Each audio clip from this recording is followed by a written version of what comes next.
Assalamualaikum warahmatullahi wabarakatuh. Perkenalkan, nama saya Kela Padihaya dari kelas 28D. Baik, di sini saya akan mereview pertemuan 3, 4, dan 5. 1. Konsep dasar asesmen pembelajaran. A. Tes. Tes adalah suatu prosedur untuk mendapatkan perilaku seseorang yang dievaluasi menggunakan prosedur standar.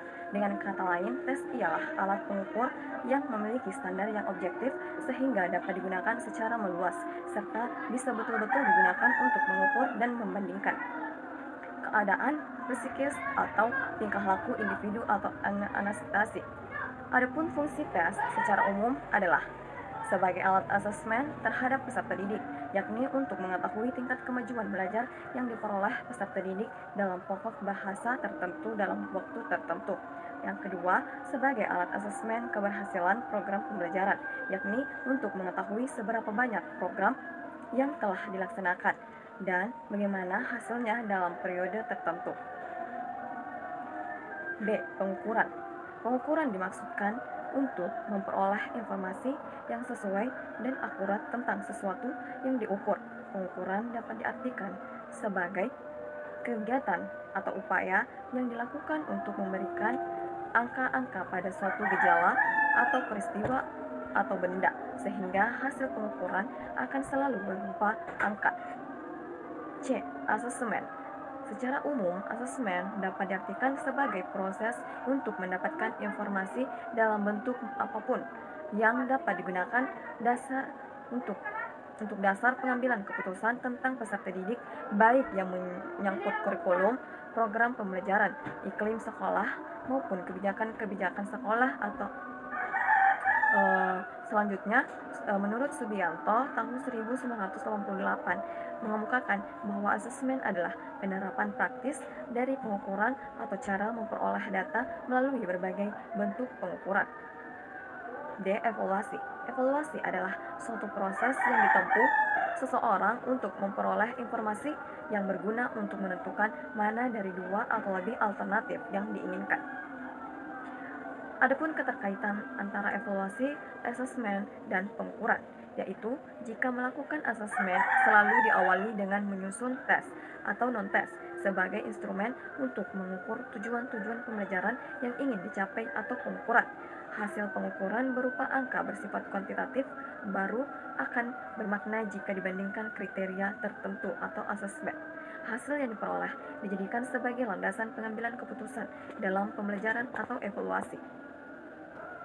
Review pertemuan 4. Tingkat kesukaran, daya beda, dan efektivitas pengecoh. A. Tingkat kesukaran. Tingkat kesukaran adalah derajat kesukaran atau taraf kesukaran butir dalam suatu tes bagi peserta dan dinyatakan dengan proporsi. Tingkat kesukaran adalah seberapa sukar suatu butir dijawab oleh peserta tes atau responden. Daya beda. Daya beda atau dapat disimbolkan dengan huruf D, butir tes adalah kemampuan butir tes untuk mengetahui seberapa besar suatu butir tes dapat membedakan antara peserta tes yang berkemampuan tinggi dan peserta tes yang berkemampuan rendah. Mengetahui daya beda sangat penting bagi penyusunan butir tes karena ada anggapan bahwa setiap individu memiliki perbedaan dalam kemampuan sehingga butir tes yang dibuat juga harus dapat memberikan gambaran adanya perbedaan. Analisis pengecoh. Analisis pengecoh atau distraktor tujuannya adalah mengetahui kemampuan responden yang sebenarnya dengan jalan memberikan pilihan alternatif yang memungkinkan untuk dipilih, terutama bagi responden yang tidak memahami butir tes tersebut. Butir tes yang terbentuk pilihan ganda hanya ada satu pilihan, jawaban yang benar, dan pilihan jawaban lainnya digunakan untuk pengecoh. Tujuan dilakukan analisis pengecoh atau distraktor pada tes pilihan ganda adalah mengetahui apakah semua pilihan jawaban telah dipilih oleh peserta tes. Jika terdapat pengecoh yang tidak dipilih oleh peserta didik, maka pengecoh tersebut tidak efektif atau keberadaan pengecoh tidak ada fungsinya.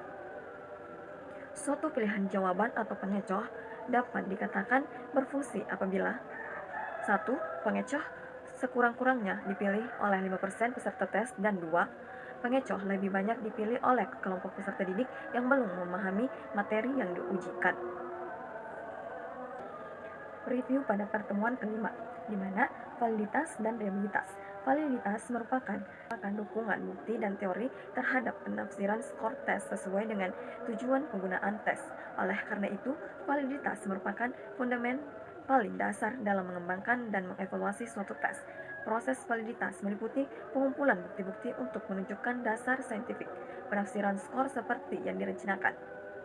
Istilah validitas banyak dipakai antara lain dalam penelitian, yaitu validitas eksperimen, validitas pengukuran, dan validitas butir. Oleh karena itu, perlu hati-hati mempergunakan istilah validitas yang memungkinkan terjadinya perbedaan pada istilah tersebut. Validitas pengukuran dibagi menjadi 3 jenis, yaitu validitas isi atau content validity, validitas kriteria atau kriteria validity, dan validitas konstruk atau konstruk validity. Validitas kriteria ini dibagi menjadi 2, yaitu validitas prediktif dan validitas konkret. Validitas isi. Validitas isi pada pengukuran adalah kecocokan di antara isi alat ukur dengan isi sasaran ukur. Agar dapat dicocokkan, sasaran atribut perlu dideskripsikan secara cukup jelas. Validitas kriteria adalah kecocokan di antara prediktor dengan kriteria.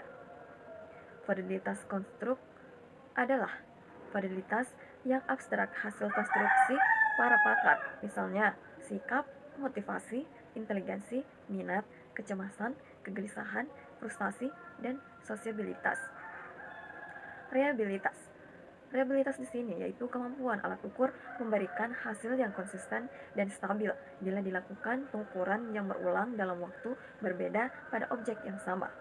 Secara umum, ada 4 cara yang sering digunakan untuk mengetahui indeks reliabilitas instrumen, yaitu metode tes ulang atau tes retest, metode belah dua atau split half, metode paralel, dan metode kode Richardson. Metode tes ulang atau tes reset. Dalam metode ini digunakan satu jenis asesmen dan digunakan sebanyak 2 kali terhadap kelompok peserta didik yang sama. Yang kedua, metode belah dua atau paruhan atau split half. Dalam metode ini, pelaksanaan tes hanya 1 kali, tetapi skor-skor butir yang diperoleh dibelah 2, misalnya 1 kelompok skor pada butir dengan nomor ganjil dan 1 kelompok skor nomor genap. 3. Metode bentuk paralel atau parallel form. Pengujian dengan metode ini menggunakan 2 perangkat tes yang disusun dari ruang lingkup materi yang sama. Keempat, metode Kudel-Richardson atau KR2021. Tes research bisa menimbulkan bias karena tes yang digunakan merupakan pengulangan ukuran tes yang sama.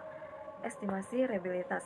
Yang pertama, Spearman-Brown formula, kedua, koefisien alfa, ketiga, formula Kudel-Richardson.